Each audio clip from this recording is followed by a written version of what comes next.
Shalom anak ibu semuanya, ketemu lagi dengan ibu melalui BDR kita. Hari ini tanggal 25 Mei 2021, kita belajar tema 9, subtema 1 PB3, mata pelajaran IPA mengenai menyajikan laporan hasil pengamatan dan penelusuran informasi tentang berbagai perubahan bentuk energi. Bahasa Indonesia mengenai menggali informasi dari seorang tokoh melalui wawancara menggunakan daftar pertanyaan. Nah, nanti di penjelasan Ibu akan menjelaskan kedua materi, yaitu mengenai bagaimana bentuk perubahan energi dan pengaplikasiannya, ya, caranya. Lalu bahasa Indonesia nanti Ibu akan memberikan cuplikan bagaimana seseorang sedang mewawancarai narasumber dan daftar pertanyaannya nanti Ibu tampilkan, ya. Nanti kita doa bersama ya Nak. Selamat menyaksikan. Mari kita satukan hati, kita berdoa. Allah Bapa yang bertahta di dalam kerajaan sorga, puji dan syukur kami ucapkan kepadamu ya Tuhan, karena pagi hari ini Engkau masih memberikan kami kesehatan. Tuhan Yesus yang baik, beribu-ribu terima kasih buat perlindungan-Mu, sehingga pagi hari ini kami boleh melakukan aktivitas kami seperti biasanya. Tuhan Yesus yang baik, banyak dosa yang kami perbuat, kami mohon ampun kepadamu ya Tuhan. Hapuskanlah dosa kami agar kami layak di hadapan-Mu. Tuhan, hari ini kami masih melakukan BDR. Kami mohon berkatilah BDR kami, bukakanlah hati dan pikiran kami, berikanlah kami kepintaran agar kami mengerti materi yang diberikan oleh guru kami.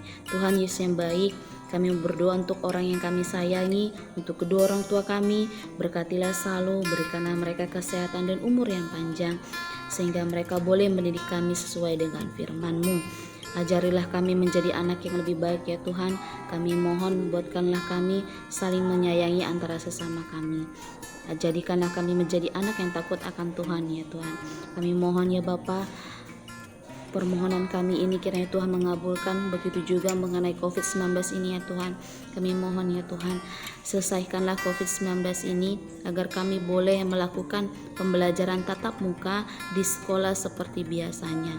Sampai di sini doa anak-Mu ya Tuhan, kami mohon terimalah doa kami, di dalam nama Tuhan Yesus Kristus kami berdoa dan ucap syukur. Amin. Nah, anak-anak ibu akan menjelaskan materi bentuk-bentuk perubahan energi. Perlu kamu ketahui, dalam kehidupan sehari-hari kita menggunakan energi seperti energi listrik, energi mekanik, energi kimia, maupun energi potensial. Namun, tahukah kamu Nak, bahwa energi tidak dapat diciptakan ataupun dihancurkan. Mereka kekal dan hanya bisa berubah bentuk. Berbagai energi di sekitar kita bisa diubah menjadi energi lain agar lebih bermanfaat. Lantas, apa saja ya bentuk perubahan energi beserta contohnya? Nah, sekarang mari kita cari tahu. Yang pertama, perubahan energi gerak menjadi energi panas. Contohnya, menggosokkan kedua telapak tangan akan membuat telapak tangan terasa panas. Nah, ini bermanfaat jika suhu tubuh kamu terasa dingin. Kamu lakukanlah dengan menggosokkan kedua telapak tangan. Nah, setelah telapak tangan kamu terasa panas, kamu lekatkan kepada tubuhmu. Nah, selanjutnya yang kedua, perubahan energi kimia menjadi energi cahaya. Contohnya, senter yang menggunakan baterai. Lalu, ponsel yang menggunakan baterai. 3. Perubahan energi listrik menjadi energi panas. Contohnya, setrika listrik, penanan nasi listrik. Yang keempat, perubahan energi cahaya menjadi energi kimia. Contohnya, proses fotosintesis menyerap cahaya matahari menjadi zat yang bernutrisi bagi tumbuhan. Yang kelima, perubahan energi listrik menjadi energi gerak. Contohnya, kipas angin listrik, blender listrik. Yang keenam, perubahan energi listrik menjadi energi cahaya. Contohnya, lampu listrik, televisi listrik. 7. Perubahan energi kimia menjadi energi bunyi. Contohnya, radio baterai, mainan anak-anak yang menggunakan baterai. 8. Perubahan energi gerak menjadi energi listrik. Contohnya, penggaris yang digesekkan di rambut. 9. Perubahan energi kimia menjadi energi gerak. Contohnya, manusia beraktivitas. Nah, pada aktivitasnya ini, perubahan energi kimia menjadi energi gerak itu adanya terjadi di tubuh manusia. Tangan, kaki, mulut, dan anggota tubuh manusia bisa bergerak dengan lincah kalau tubuh kita sehat. Tubuh bisa menjadi sehat kalau kita makan makanan yang bergizi. Nah, makanan merupakan sumber energi kimia di dalam tubuh. Makanan yang masuk ke dalam tubuh kita diolah menjadi sari-sari makanan. Yang ke-10, perubahan energi angin menjadi energi gerak. Contohnya, pada menggunakan panel surya yang menyerap energi matahari. Kemudian di dalam panel surya itu akan terjadi proses yang menghasilkan arus listrik. Setelahnya, penghubung pada panel surya akan menyalurkan energi listrik. Dengan begitu, kita bisa memenuhi kebutuhan listrik dari sumber energi alternatif. Yang terakhir Ibu berikan yang 11, perubahan energi angin menjadi energi gerak. Contohnya, pada perahu layar yang memanfaatkan energi angin untuk menggerakkan perahu. Selain itu juga perubahan energi angin menjadi energi gerak yaitu terlihat pada penggunaan kincir angin. Nah, itulah Nak penjelasan tentang bentuk-bentuk perubahan energi. Selanjutnya Ibu akan memberikan praktek percobaan bagaimana melakukan perubahan energi. Di sini kita akan coba perubahan energi panas menjadi energi gerak. Alat dan bahan yang kita pakai antara lain kertas, gunting, pensil, benang, dan lilin.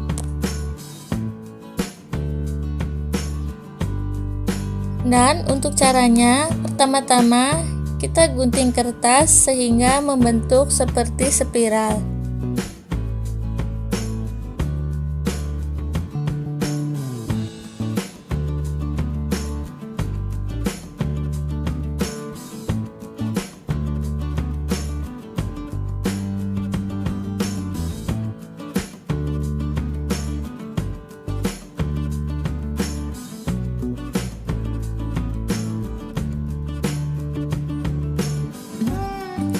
Setelah itu, lubangi salah satu ujung kertas, lalu ikat dengan benang.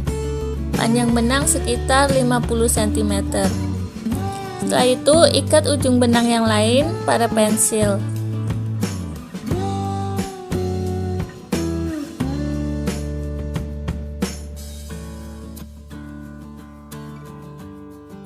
Sekarang kita nyalakan lilin, lalu letakkan kertas spiral tadi di atas api. Jaga jarak supaya tidak terbakar ya teman-teman. Apa yang terjadi teman-teman? Nah, seperti yang kita lihat, kertas spiral akan berputar. Hal ini disebabkan karena tekanan angin berubah akibat energi panas. Api lilin memanaskan udara di sekitarnya. Udara menjadi hangat dan mengembang. Udara hangat lebih ringan dari udara dingin. Udara hangat pun naik ke atas. Udara dingin yang di bawahnya bergerak ke atas untuk mengisi tempat yang kosong. Demikian hal itu terjadi berulang-ulang sehingga membuat kertas spiral itu berputar. Teman, demikianlah percobaan tentang perubahan energi panas menjadi energi gerak. Selanjutnya, Ibu akan membahas materi mewawancarai seseorang. Nah, sebelumnya Ibu akan menjelaskan kembali bagaimana cara membuat pertanyaan wawancara. Yang pertama, menentukan tema atau topik wawancara. Yang kedua, memperhatikan fungsi penggunaan kata tanya. Yang ketiga, menyusun pertanyaan wawancara. Selanjutnya, contoh dari pertanyaan untuk mewawancarai narasumber. Nah, di sini tema sudah ditentukan. Tema proses membuka usaha. Pewawancaranya bernama Deli Sidabutar, narasumbernya Zia. Nah, pertanyaan yang pertama, bagaimana awal mulanya membuka usaha? Yang kedua, dalam menjalani usaha fotokopi, ada tidak mengalami kesulitan? 3. Apa saja yang dijual di fotokopi kakak? 4. Bagaimana cara kakak menarik perhatian konsumen? 5. Bagaimana cara kakak mempertahankan usaha kakak dalam persaingan usaha dengan yang lain? 6. Dalam kondisi COVID-19, ada tidak pengaruh pada usaha kakak? 7. Bolehkah kakak membagikan cara dalam menjalankan usaha dan memberikan motivasi kepada yang lain? Nah, inilah contoh pertanyaan untuk bahan mewawancarai narasumber. Nah, selanjutnya Ibu akan memberikan cuplikan mewawancarai si narasumber yang tepat.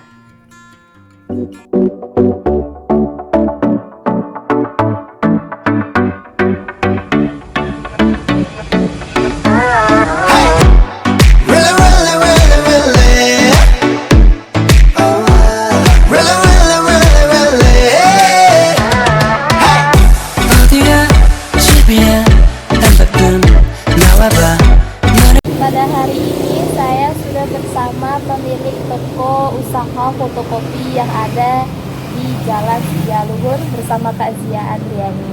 Selamat siang Kak. Selamat siang. Bagaimana kabarnya Kak hari ini? Baik. Saya mau nanya nih Kak, bagaimana awal mula proses Kakak membuka toko usaha fotokopi ini?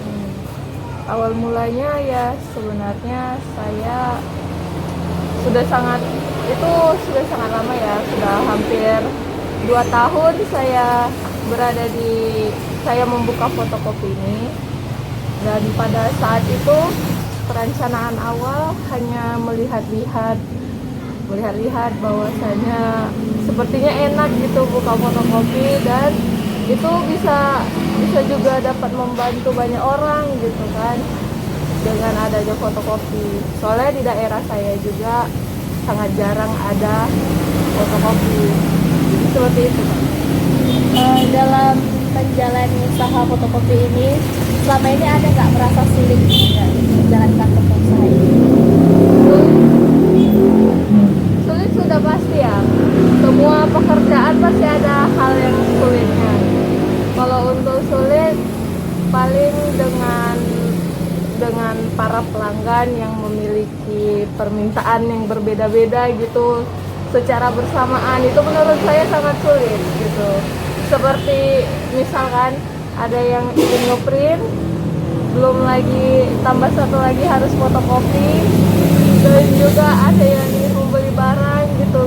Rasanya agak tidak bisa saling bekerja dengan baik gitu. Kalau di sini hanya ngeprint atau fotokopi aja, itu selain fotokopi apa aja Kak yang dilakukan? Tempat saya memiliki printer, komputer, bisa dipakai juga untuk para konsumen untuk ngerjain tugas gitu, sama juga fotokopi pastinya juga ya, fotokopi, habis itu peralatan sekolah, peralatan semua yang ingin dibutuhkan sepertinya ada untuk alat-alat khusus. Bagaimana kakak mempertahankan pelanggan kakak yang sudah berlangganan di tempat kakak, biar dia tetap langganan di tempat kakak? Mungkin kita harus bertindak secara profesional, dan juga harus sikap yang baik dan juga ramah untuk para pelanggan, itu harus didahulukan ya. Soalnya itu yang membuat mereka merasa nyaman berada di toko kami. Selama COVID-19 nih, ada nggak perbedaannya dan dampaknya ke toko usaha kakak? Perbedaan banyak sih. Untuk waktu pertama kali adanya pandemi COVID-19 itu awalnya memang sepi banget, benar-benar nggak ada satupun yang mencoba untuk datang gitu. Tapi lama kelamaan berlanjut beberapa minggu sudah mulai berdatangan, karena mereka kan secara pada saat itu memiliki pekerjaan rumah kan, harus karantina di rumah, dan itu membuat mereka memiliki banyak tugas yang misal dari kuliah, dari mahasiswa gitu kan, banyak tugasnya yang berdatangan gitu kan. Jadi ya mereka mengerjakannya ya datang ke tempat kami gitu untuk mengeprint, fotokopi, seperti itu. Misalnya nih, kalau kakak punya pelanggan atau konsumen yang kayaknya kurang sabar gitu, gimana cara menanggapinya? Menanggapinya mungkin harus menyikapinya dengan dewasa juga dan profesional, karena kita kan pembuka usaha, jadi tidak mungkin kita marah-marah kan kepada pelanggan juga. Mungkin Bagaimana kakak mempertahankan toko usaha ini dengan pesaing-pesaing yang sama, membuka usaha yang sama dengan kakak? mungkin dengan harus sikap yang baik juga dan harus profesional juga tentunya. Jadi jangan pedulikan para pesaing itu dan tetap lakukan apa yang harus dikerjakan saja. Jadi itu yang membuat kita lebih fokus ke satu tujuan. Berarti sikap profesionalnya ya kak? Iya. Kalau gitu motivasi dong untuk orang-orang yang mau berusaha, motivasi berusaha untuk buka usaha itu sendiri. Motivasi dari saya, jangan pernah lelah untuk menggapainya, fokus ke satu tujuan, dan juga harus semangat tentunya ya, dan berpikir positif. Oke, makasih kak atas waktunya. Semoga toko usaha fotokopi ini lancar, sukses, makin banyak lagi pelanggan yang datang. Amin. Sehat terus dan terima kasih. Sekian wawancara saya. Terima kasih.